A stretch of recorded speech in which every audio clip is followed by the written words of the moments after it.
পৃথিবীর কোনো মানুষ যদি আপনাকে ঠগায় কখনো আঘাত নেবেন না, কারণ মানুষ বড় নেমু খারাপ, মানুষ বড় গাদ্দার। মনে রাখবেন, সব মানুষ পৃথিবীর একত্রিত হয়ে যদি আপনার ক্ষতি করতে চায়, কেউ আপনার ক্ষতি করতে পারবে না যদি আল্লাহ না চায়। মানুষ মানুষকে ঠগাইতে পারে, সন্তান বাবাকে ঠগাইতে পারে, বাবা সন্তানকে ঠগাইতে পারে, স্বামী তার স্ত্রীকে ঠগাইতে পারে। আল্লাহ কখনো তার বান্দাকে ঠগান না, কখনো না। আল্লাহ কখনো তার বান্দাকে ঠগান না।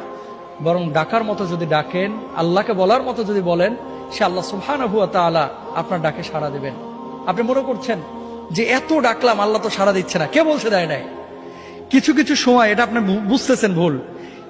একটা সময় ধরেন, আপনি যখন আপনার বয়স 7 বছর 8 বছর ছিল, 5টা টাকা পাইলে মনে করতেন লাইফের এটাই সবচেয়ে সুখের মুহূর্ত, কারণ 5 টাকা দিয়ে এখন একটা আইসক্রিম কিনে খাবো। কিন্তু ওই সময় যদি 5 কোটি টাকা আপনারা দেওয়া হতো, 5 কোটি টাকার ভর আপনি সামলাইতে পারতেন না। এই 5 কোটি টাকা আপনি কি করবেন, তাই না? আপনি কখন কোনটা আপনার জন্য প্রয়োজন এবং কোনটা কখন আপনাকে দিলে আপনি এটাকে যথাযথভাবে কাজে লাগাইতে পারবেন, এটা আপনিও জানেন না, আমিও জানি না। জানেন কে? আল্লাহ সুবহানাহু ওয়া তাআলা। সুতরাং আল্লাহকে ডাকেন, আল্লাহর সাথে বোঝাপড়া করেন। শুধু রিজকের পেছনে না ছুটে রিজকের মালিকের পেছনে ছুটেন। পৃথিবীতে কে কষ্ট দিল, কে আপনার তিরস্কার করলো, কে আপনাকে হিংসা করলো, কে অহংকার করলো, কে পেছন থেকে টেনে ধরলো, গণার টাইম নাই, দেখার টাইম নাই। আমার বোঝাপড়া হবে আল্লাহর সাথে।